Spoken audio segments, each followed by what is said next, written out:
Daniela Alaattinoğlu, welcome to this conversation and congratulations with this year's Nils Klim Prize. Thank you very much. Welcome to Bergen. Thank you. Bergen, of course, the site of the Holberg Prize, and we are both legal scholars, you and me, so I guess that the thing that we connect with Holberg is his natural law project as such, sort of. A lot of writings concerning the foundation aspects of law and human rights and so forth. So I think it resembles a bit what you are doing. So I just wanted to start up by asking, how would you describe your intellectual project? As from your reading, from the work you have done, there's a lot of issues presented and discussed. But so to speak, what are the overall ambition and your project as such, Daniela? Thank you for that question. And I think sometimes it is quite difficult to sort of locate our academic project. Also because I have worked on quite many different topics, as you know, from involuntary sterilization and castration to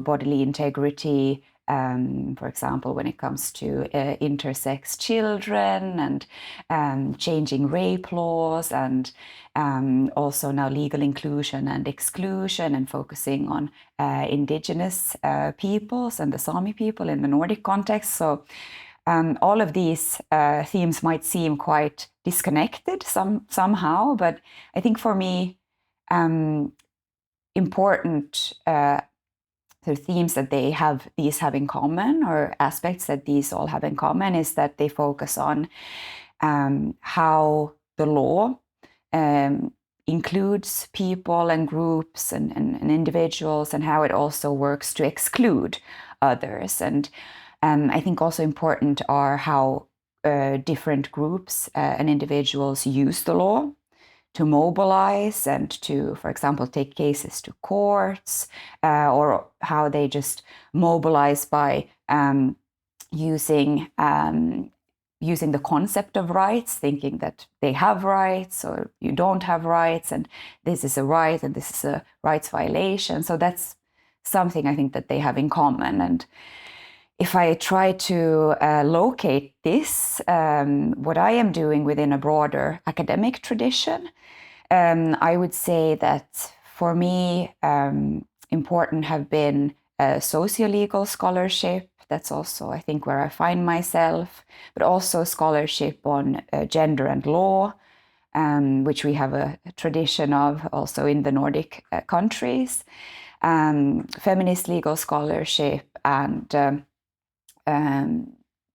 I think those are maybe the sort of broader law and society is where I would where I most commonly refer to, or where I place myself. Yeah. Could you elaborate a bit on why? Why? Yes. Of course, there are sort of many perspectives that could be applied here, sort of, but clearly you have chosen your sort of path into this, and there is a quite distinct sort of character of your writings and your approach in a way. So yes, could you elaborate a bit on how you got there and why? Yes, yes, that's also an important question. So I think part of it has been accidental. Also how it relates to how I found my interest in the law. I think when I started studying law, it wasn't the field where I was more broadly interested in social sciences and social justice. So I started studying law, and then I thought, well, we will see sort of what, if I will stay within law or what will happen. But what really captured my interest in law was the sociology of law.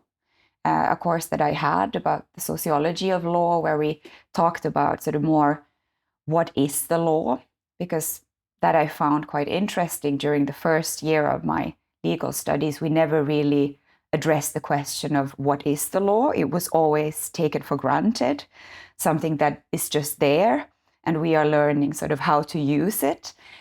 But finding the chance and a group to discuss these questions with sort of what is the law, what is the purpose of this, how does the law relate to questions of social justice, how does the law relate to society. I think that was socio-legal research and the sociology of law. And then through that, I also found that there were these courses on gender and law. I think at the time it was called Women's Law, or Women and the Law. When I started studying these topics, those courses were on sort of from a more socio-legal perspective, looking at the law, looking at particularly gender-based violence, for example, and these questions about, what is the role of the law in regulating violence or responding to violence, not responding to violence.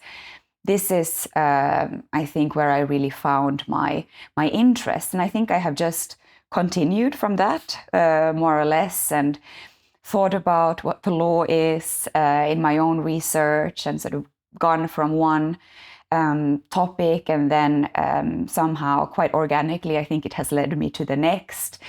Also trying to follow questions and ongoing discussions in society that relate to the law, relate to equality, and the more broader questions of social justice, I suppose. Yeah. So power imbalances seem to be a very central tenet of your work. Is that correct? That's definitely true. So power imbalances, and also these kind of axes of oppression, that there are different kinds of forms of oppression at work, and how that comes to play in different contexts, I think is very important in my work. Yeah, would you say it's sort of something that sort of legal scholarship has, if not neglected, at least not given sufficient attention to? I would say so. I think it depends also a bit how you define legal scholarship. I would say that there is definitely a long tradition of some kinds of legal scholarship, sort of the traditions maybe where I find myself, so more the gender and law, socio-legal studies that have looked at these questions, and questions of access to justice, for example. But when it comes to sort of more mainstream law and how law is generally taught, and kind of what questions are considered maybe central to the law. So if we look at, for example, which courses within law faculties are considered, or law programs are considered as mandatory that you have to study, and which courses are elective, so you can choose to study them. I think you can see that questions of power imbalances and these kind of more broader questions of how the law relates to power imbalances, governance, axis of oppression, it's not really perceived as central at the moment, I think, in many places. Are there any particular gaps in this regard that you would highlight in your works? You address a lot of issues relating to intersectional perspectives and so forth. Are there anything that you would like to highlight for us in that regard? Yes, so I think here that I'd like to raise the issue of access to justice. I think is an important aspect of the law, and that relates to not just how we as lawyers think about the law. So that is, I think, often at law faculties how we talk about the law, how lawyers relate to the law, and sort of what the principles are and the rules are.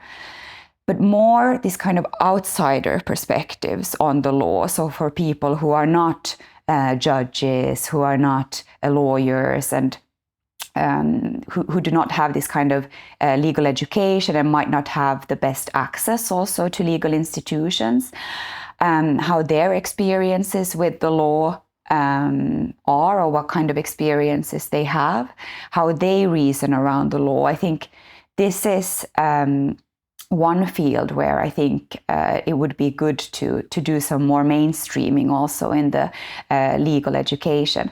I think there are also very good examples and these kind of best practices of how law or legal educations have been changed over the last years.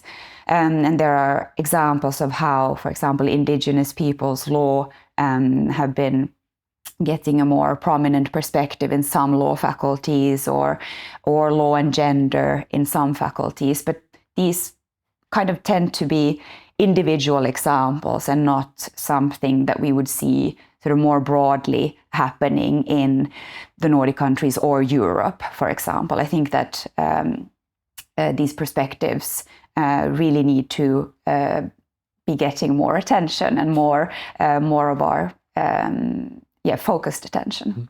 Great. I would like to sort of reconnect you a bit to Holberg, because yes, of course. Given the occasion, of course, but Holberg's project was very sort of normative in a way, and you're, as you say, you have a sort of a tendency or an interest in socio-legal issues and sort of the more factual aspects and so forth.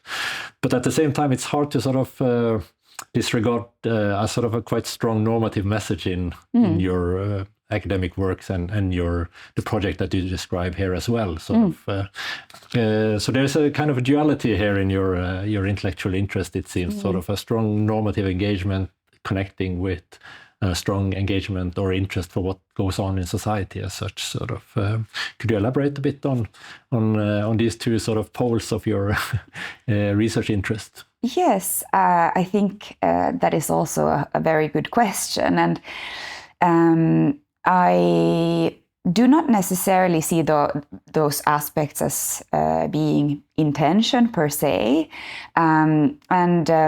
but I think for me it's important to keep the law engaged with questions of social justice in general, and trying also to sort of think about how the law can contribute to a more equal and more just society in that sense. So that, I guess, is a normative project, very much so.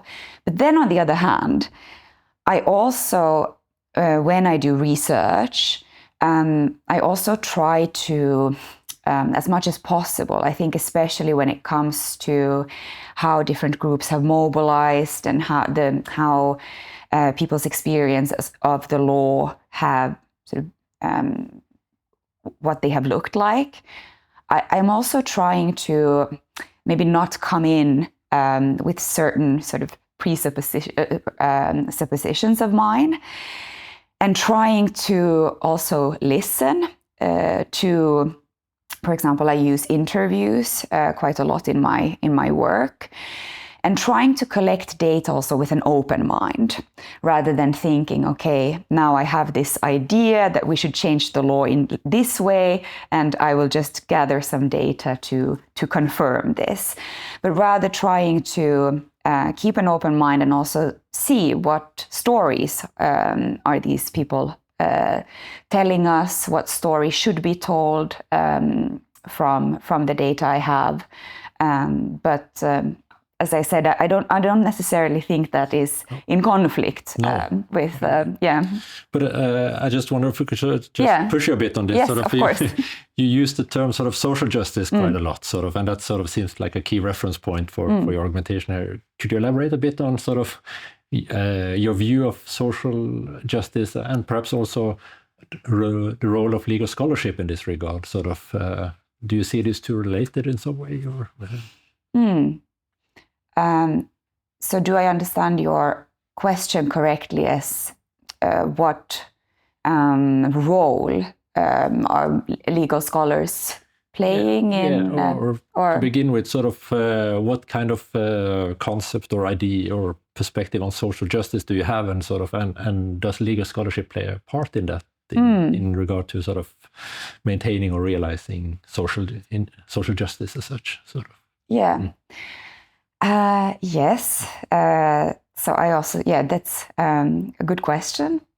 I like to relate this to legal inclusion and exclusion.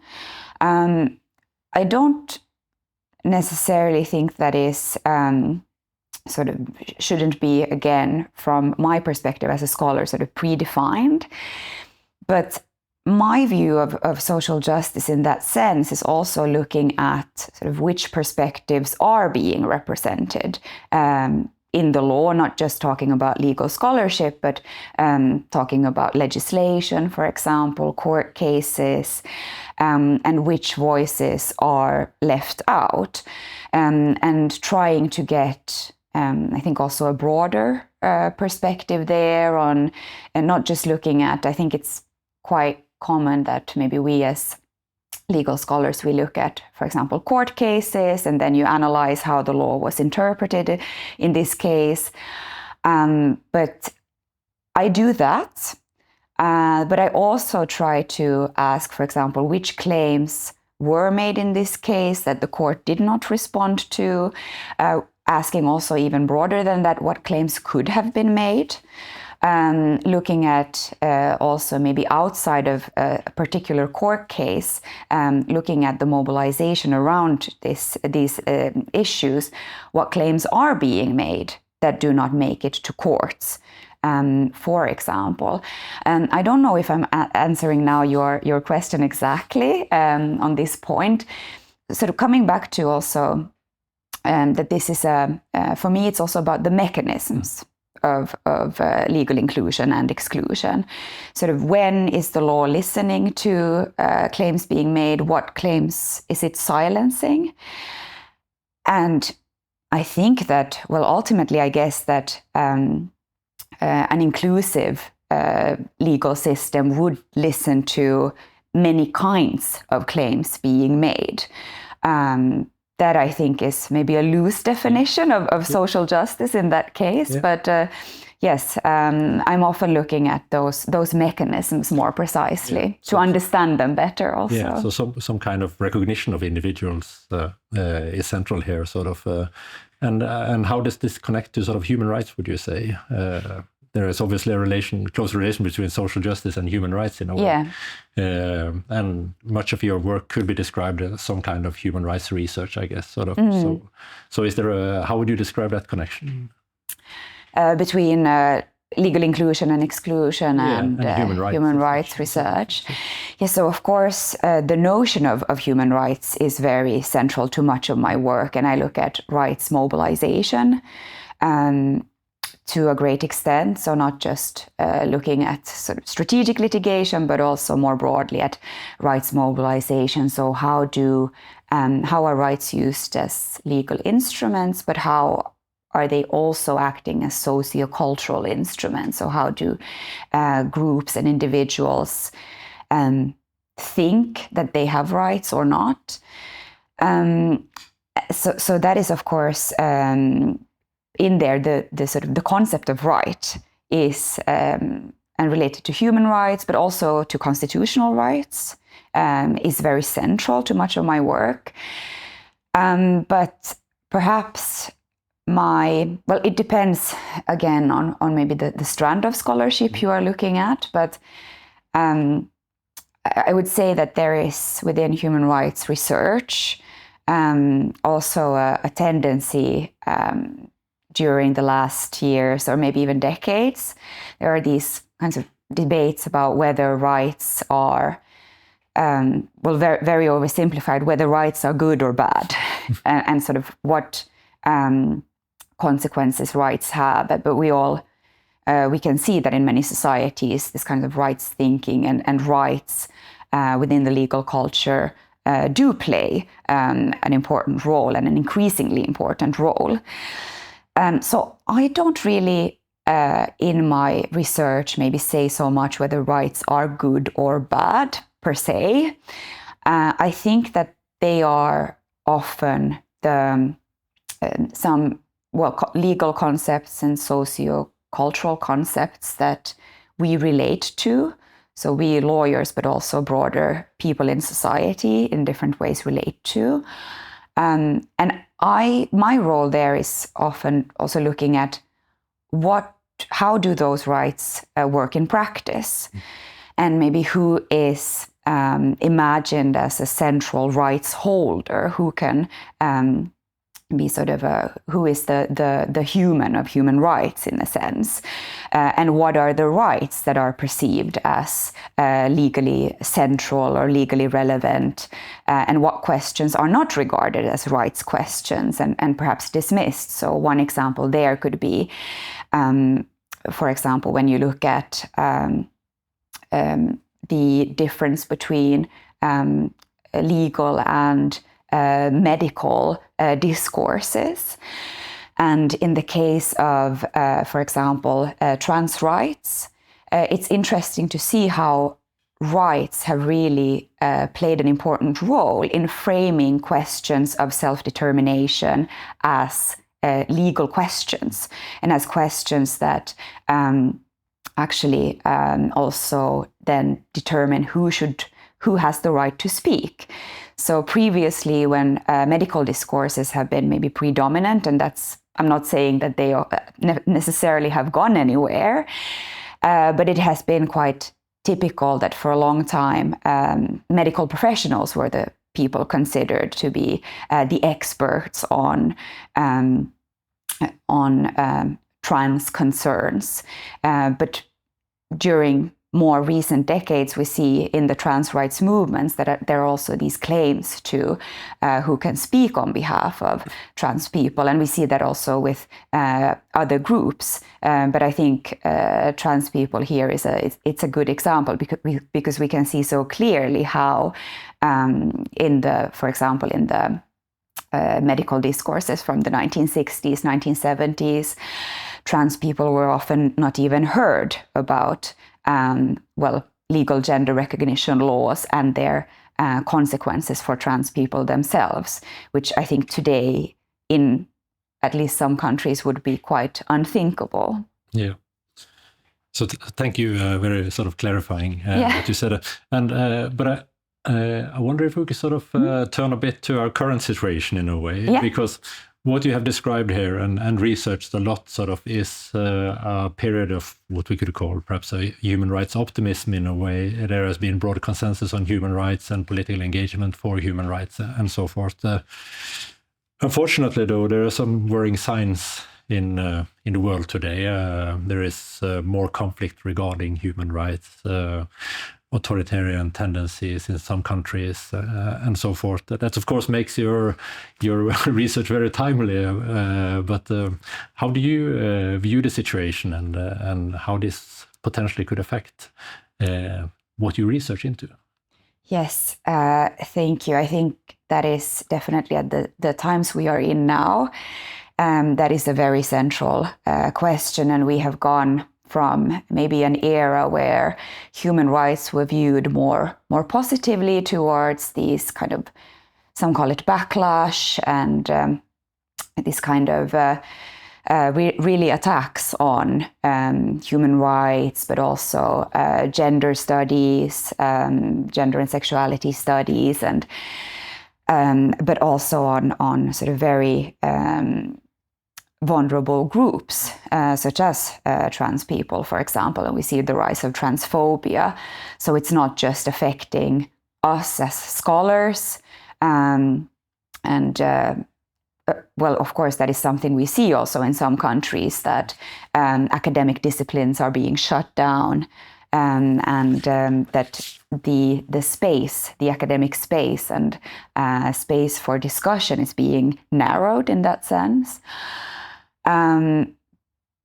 Which is definitely an ongoing threat, but it is also something that has really real life consequences for scholars who are in some cases even being deported, but also or facing other kinds of consequences. But also, I think for the people whose lives are being, limited and less and less sort of livable in that sense. But that said, I think this is maybe also a moment where, of course, I don't know if I'm the best person to talk about strategies, or we are maybe not trained in this.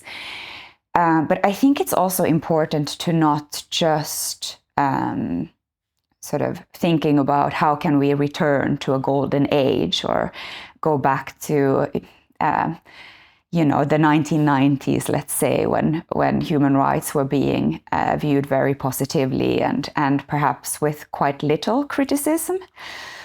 So perhaps we also now have a more nuanced idea of how kind of what movements are in place, how rights work in practice. And I think that it's also important that we do not stop thinking about or envisioning what kind of world we would like to have and what kind of scholarship we would like to do, and not to let these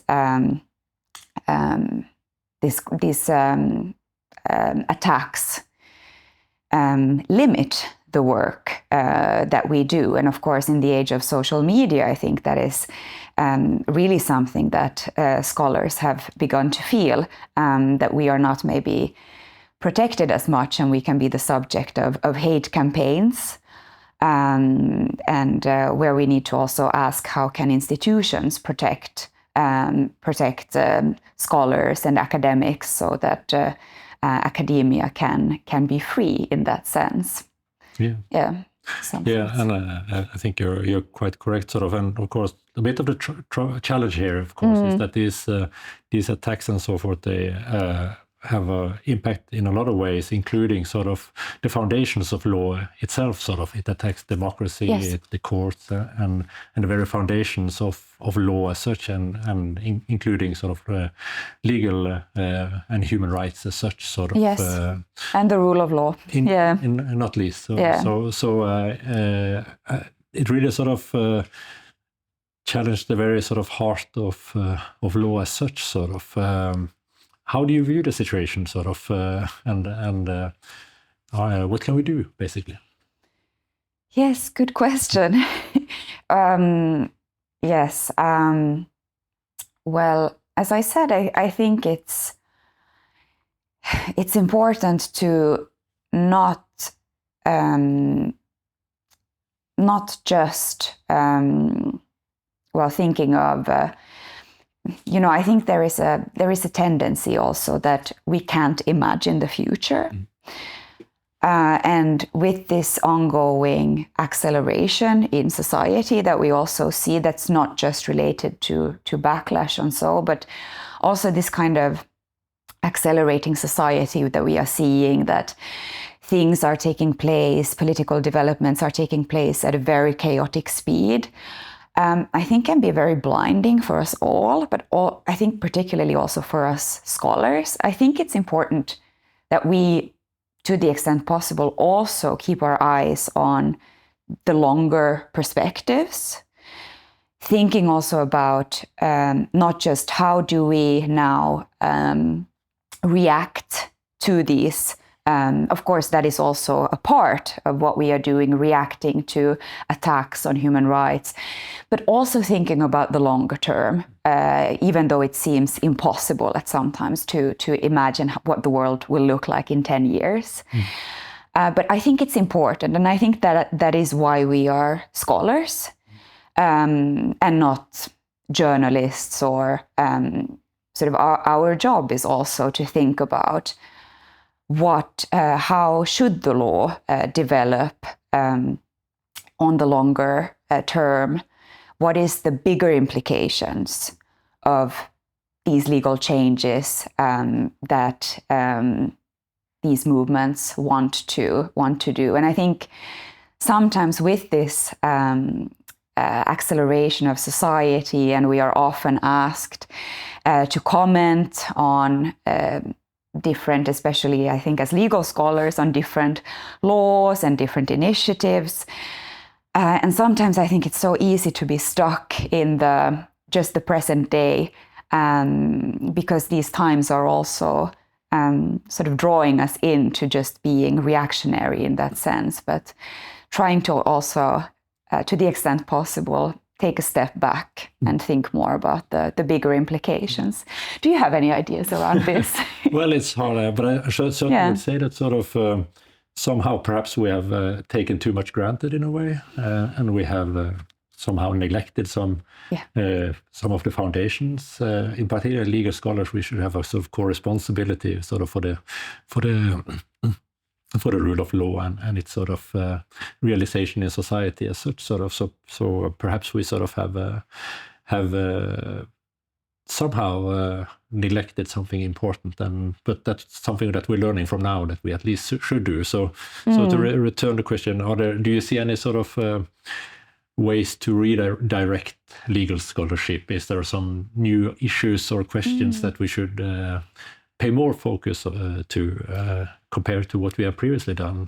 I guess this returns to the fact that sort of many legal scholars have been very sort of doctrinal and sort of focused on the law as it is and so forth. But in your last comment here, sort of you said something about sort of being a visionary and looking for the future and what law could be and so forth. Are there some indications here in what you say regarding what we should do?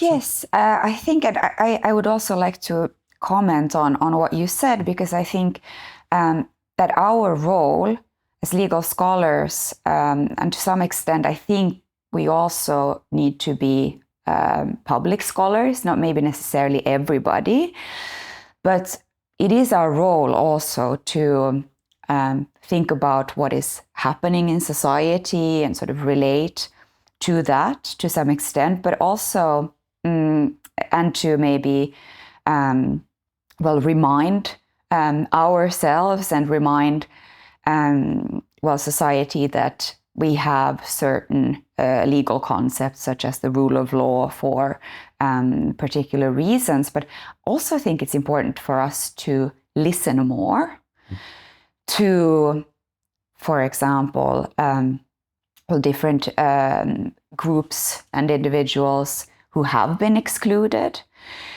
And I think for me, and maybe returning also to the academic project, thinking about how the law can become more inclusive in a sense, or maybe rendering more explicit what kind of exclusions are being made, how do we teach law? Which subjects do we consider as central to the law? How do we regard the role of law in society? I think those are maybe themes that I consider important in thinking how we should be as legal scholars, or how legal scholarship could develop in that sense. Yeah, and one sort of one aspect of what we're discussing here is, of course, sort of the relationship between the nation state, the Nordics, the European project, and the broader sort of international human rights frameworks. Yes. As such, sort of you come from Finland and you have a Finnish legal background, but you, as I guess, similar to Swedish scholars, Norwegian scholars, and so forth, we have a sort of very Nordic mindset in a way. At the same time, sort of the European dimension is clearly sort of coming more and more, in particular, of course, for Finland and Sweden and Denmark as EU members and so forth, but also for Norway and Iceland, sort of. So how do you sort of relate to this, should we call it multi-level view of law today and legal scholarship? There are a lot of perspectives at work here. Yes, definitely. And I think we can also see how that may be relating again to this kind of acceleration, and how law is also changing in that sense. I think from now speaking from maybe mostly the Finnish perspective, and how law tends to, this is maybe not just, in Finland, but law tends to be typically in many places, quite nationally focused. And that is how law has been researched and taught for quite a long time. And now, of course, with supranational institutions and within the human rights framework, of course, the United Nations, but also the Council of Europe, but then also the European Union is coming in, and how these really affect the and how the Nordic states are being affected by this kind of legal integration is, of course, very interesting to see, and seeing this kind of changing legal landscape that we have. I think that's very fascinating to investigate.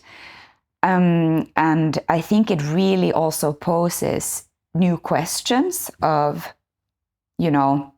how are, for example, supranational norms, how are they understood on the ground or in the local context? Which norms are being resisted, which are being taken on board? Of course, nowadays, when we teach the law, this is the supranational framework. I think in almost all disciplines of the law, we have to relate to it somehow. From even when I was studying law, in some legal disciplines, it was common that you didn't. There were some pages in each textbook about the European context, but you didn't need to read them because there would be no questions on the exam on the about the European framework. But this is, of course, clearly not the situation we are in today, because of European integration and also supranational integration. And yes, I think it's in many ways exciting. And I don't know, do you have any thoughts around this? I'm thinking that criminal law is maybe one of the fields that has been most resistant Definitely. to. So criminal law, of course, which is my field of research, is of course very national in a way that sort of the national parliament has a sort of a special competence to sort of decide on criminal norms and so forth. But obviously, as you say, sort of the international dimension is also there more and more present, certainly. Sort of, but am I correct if I understood you so that you say that with the internationalization, the kind of research that you do becomes more and more important in a way, because to actually see what happens on the ground in a way, the more sort of international the norms become and so forth, the more we need to add perspectives relating to how these rules work in society. Am I correct in that regard? So that. I suppose you could say so, but maybe also because we have an increasingly complex legal framework, I think that the kinds of legal questions that we can ask is also kind of multiplying, and maybe we can also open up the legal cultures to different kinds of legal questions and maybe also to some extent socio-legal research. So in a way, it can be definitely sort of a possibility to ask questions about power imbalances. But that said, that doesn't always happen, of course, in practice, but it can be definitely an opportunity, I think, to some extent, yeah. Okay. So, and regarding the Nordics, sort of, in a way, the Nordics have for a long time been considered sort of forerunners in terms of equality and inclusion and so forth. And currently we're sort of witnessing interconnection of the Nordic legal culture with a broader European development, and there is sort of trends, for instance, in criminal law, as you kindly mentioned, where sort of what we once thought of as sort of some kind of Nordic exceptionalism with a particular focus on human rights and inclusion and so forth becomes challenged by more repressive and ways of punishment that we are less comfortable with the Nordics in a way. So I guess that sort of internationalization is obviously an ongoing trend, but it's complex and it affects the Nordics in various ways, some good and some bad. Yes. How do you see the sort of the future of the Nordics and ongoing developments here? I know you have a particular care for the Nordics. In several ways, your research is dominated by Nordic perspectives. You are editor of a Nordic journal and so forth. So So what would you say? How's the fate and future of the Nordic as a sort of a special legal order in a way? Yes, so I think that those questions are really quite big in many ways. So I will take the liberty also of responding to that from different aspects. So if I just start with my own kind of personal way into becoming interested in the Nordic legal systems and Nordic legal culture, I think it also took for me to do my PhD in law in Italy, for example, so in a different system, and having worked also in Turkey, and studying comparative law and getting kind of a comparatist's eyes on the Nordic systems, and becoming interested in them in a new way.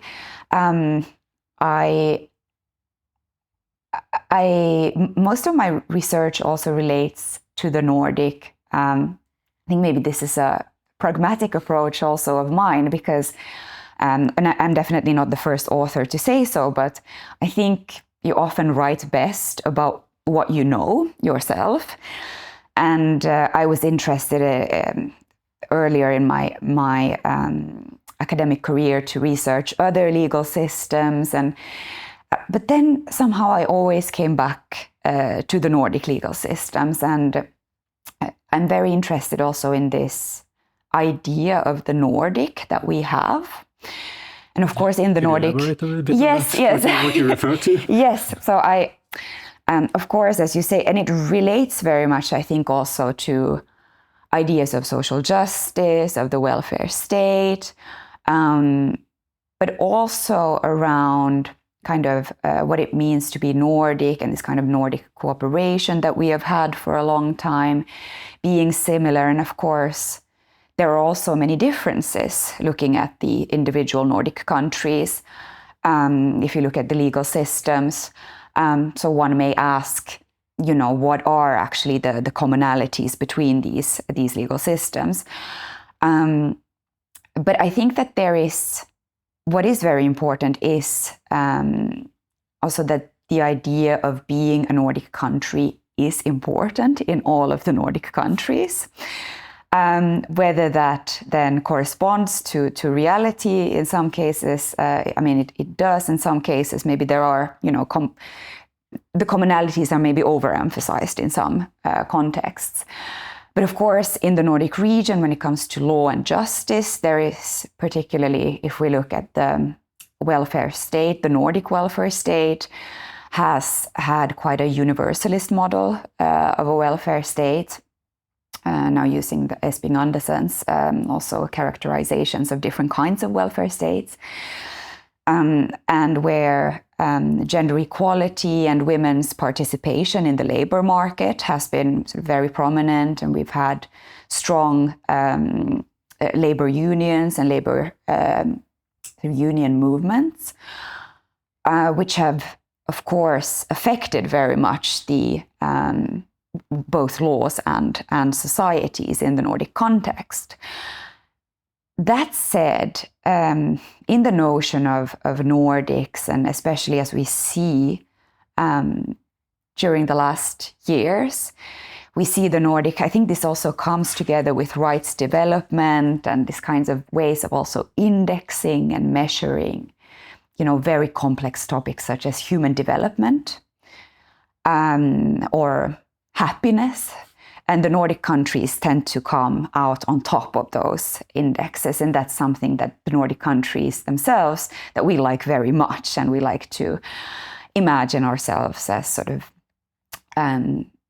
world leaders in terms of human development. And I think that there is definitely, it's interesting that this kind of rights branding and Nordic branding, and now using this term intentionally, also comes on the same time as we also see that the universal welfare state is maybe less and less universal, that there is a dismantling of the welfare state that's happening simultaneously, and also rights governance very much, I think, comes into the picture here. And I think here we need to also ask ourselves sort of what are the Nordic countries in that context, and this view on Nordic exceptionalism, which you also mentioned. What is it really doing in practice, and what kind of maybe nationalism is implicit in it, and which stories are being told and which stories are not being told? So that's the long answer to that question. So in a way, we sort of one could question sort of whether this sort of idea that we have of this Nordic idea, as you describe it, sort of is a bit too optimistic sometimes in a way. And I guess that sort of brings us back to, for instance, your PhD thesis and issues that you investigated there, sort of, because even if we have a sort of strong identity of rights identity and so forth, does not necessarily mean that all take part in that project and so forth. And earlier in this conversation, we spoke about power imbalances and people that are left out of the conversation and so forth. So I guess this sort of brings us a bit back to something that we discussed back earlier in this conversation and into your thesis in a way where you particularly develop these kind of perspectives. Definitely. And I think that these complexities really deserve more attention, that they are not just sort of details that we can sort of disregard and then look to the broader picture of being progressive countries and human rights friendly. I think that also questions where we are not so rights friendly and where we have for example a tradition of in the international sphere, for example, being quite progressive and speaking out about human rights. I think indigenous peoples is here a very good example. But then when it comes to the national sphere and implementation, well, I think the Nordic countries here, with the Sami people and for example, the reluctance of Sweden and Finland to ratify the ILO Convention 169 on indigenous and tribal people's rights, or really how land rights have been regarded with reference to indigenous peoples really in the national context, while on the sort of more supranational level, the Nordic countries have often maybe viewed rights as something that we are defending and we are at the forefront of rights, but these rights are maybe primarily considered for other contexts rather than our own national context. So I definitely think that there is a room for us to sort of look ourselves in the mirror and really give more attention to these cases where people have been systematically excluded from legal systems and from accessing rights. Yeah. Do you have any sort of explanation, you think, sort of for why it is this in this way in the Nordics? Or did you make some observations or thoughts about this in your research? Yes, so I think that is a very complex question, and I think that it is also a very contextual question.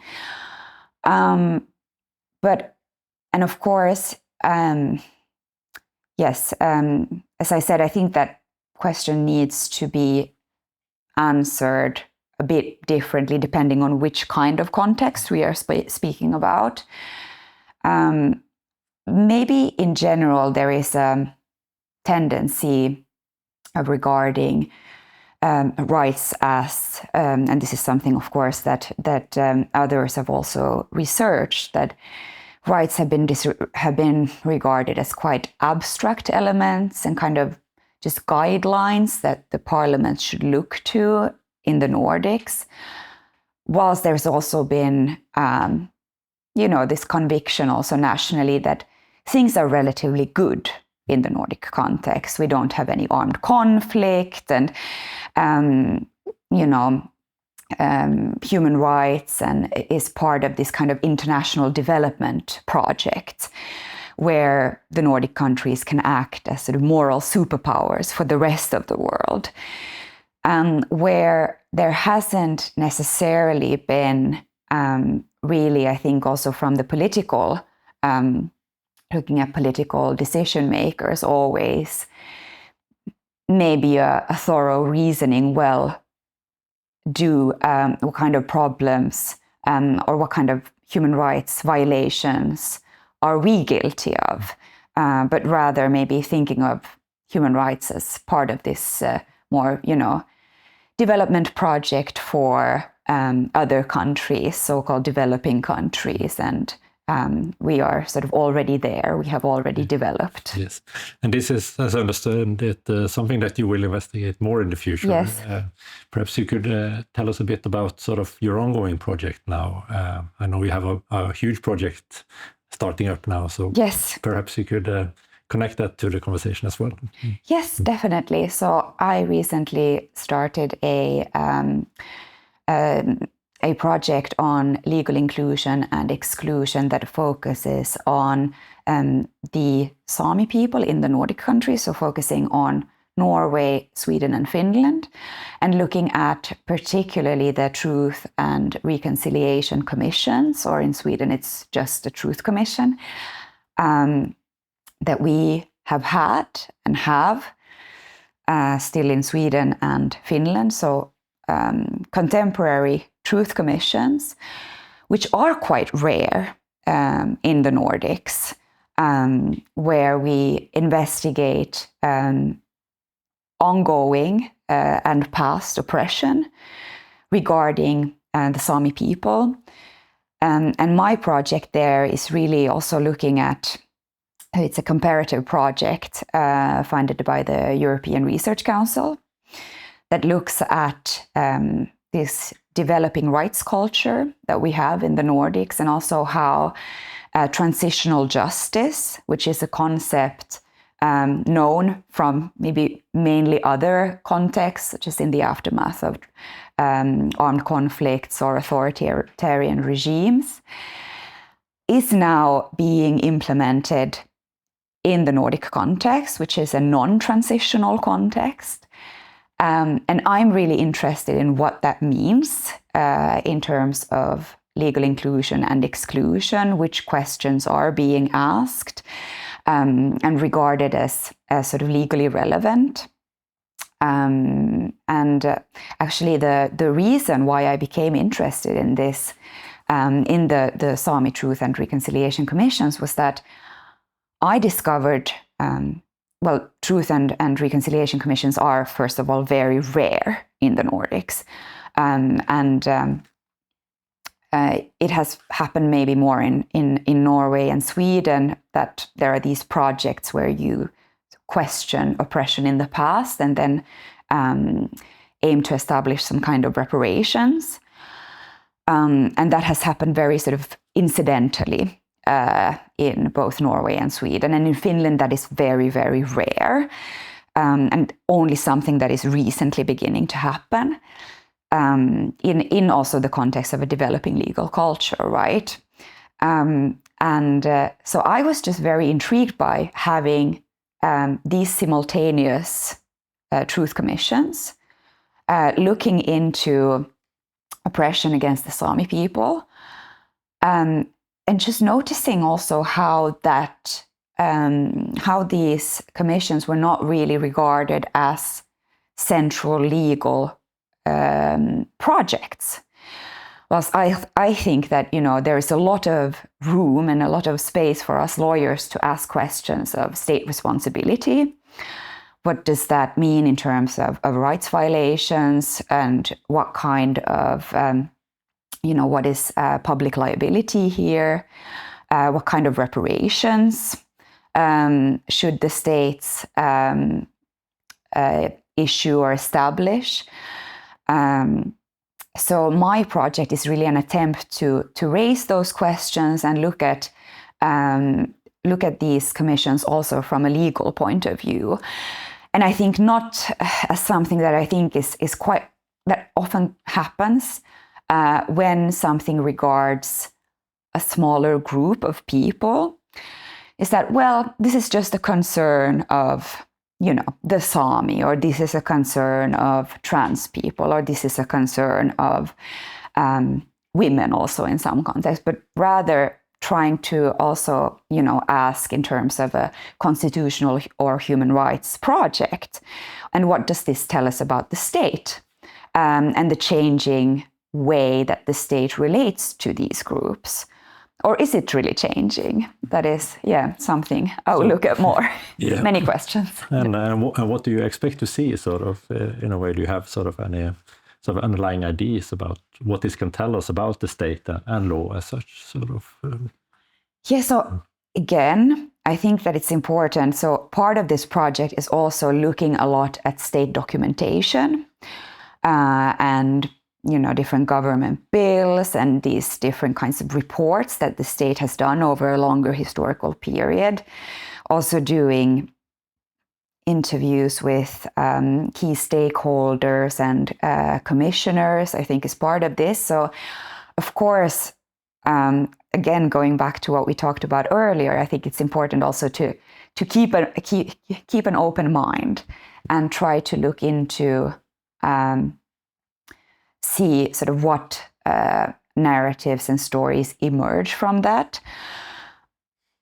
I think that the changing rights culture does play a role in the way that the Nordic states have maybe understood that there are indigenous, that the Sami, in this case, is an indigenous people in the Nordic context.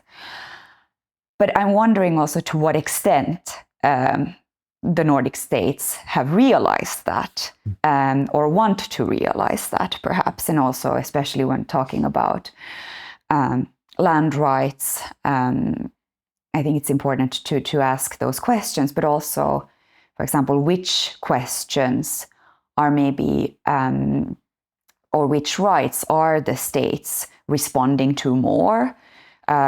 Which rights is there less of a response to? Another question, I know you asked me about sort of preliminary results, but one I think important question to raise is also looking at when do the states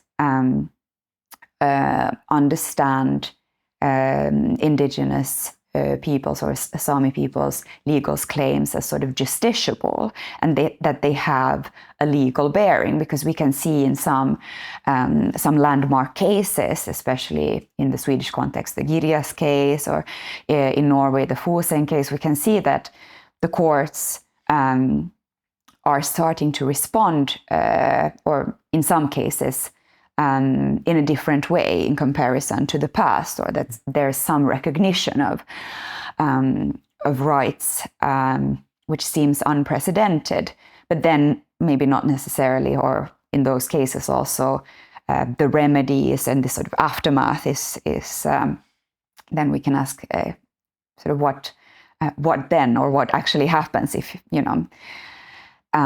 if it just stops at recognition. But those are maybe, I'm giving you just more questions rather than any preliminary results.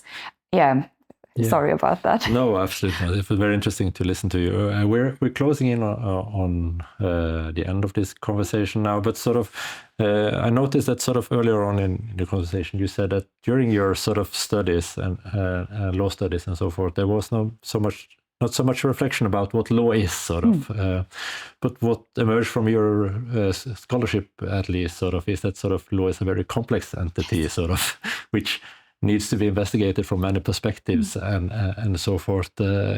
Could you perhaps here at the end say something, sort of, what have you learned about law from your scholarship? And I know that is a very hard and complex question in itself, sort of, but it is a very important question, and I think an excellent question, and something that I keep learning also about the law. For me, I think I really like these perspectives and thinking about the law sort of from the insider perspective and the outsider perspective, because I think that's something as lawyers we are quite maybe blind to these outsider perspectives, because much of legal education, and that's of course also how we are trained in legal methodology and sort of how to determine which rules and principles should apply to different kinds of problems. I think it's important to sort of look at the law from this kind of insider perspective and think about also how we can incorporate those outsider perspectives. So how do people interact with the law? What kind of experiences do people have with the law? And how does law govern society? How does it interact with some groups? Why are some groups more regulated than others? What questions does the law not respond to? Does that mean that we have to become more sort of methodologically rigorous? Perhaps, to some extent. This is, of course, as you know, as you're also a legal scholar, a very long debate also in legal scholarship and about legal methodology and whether there is such a thing even, and sort of how can doctrinal perspectives how can they be conceptualized methodologically, and how can we sort of, can we even reason around the law with people from other disciplines? So I definitely think that there is room for more, to welcome more interdisciplinary or multidisciplinary perspectives in the law. I don't think that necessarily threatens the identity of lawyers, as I still think it's important to know what rules and principles are the guiding ones, but maybe to think more about why those are the rules and principles that are in place at this moment. How have we come here? And maybe take it as maybe also historicizing the law in a certain way there. So as I said, I think I keep learning about the law also as I research, and I like to think that I'm still relatively in the beginning of my career, so I hope to learn more. This is also something I'm trying to incorporate in my own teaching, sort of introducing more questions about what the law is, how it is different from other social norms, or if it always is so different, because sometimes it can be quite difficult to tell, right? So yeah, I think those questions are important for me when thinking about the law. I guess it's always good when we sort of come up with new questions to pursue. Oh yeah. So, Daniela Alaattinoğlu, thank you for this conversation, and congratulations once more with the Nils Klim Prize of 2025. Thank you very much.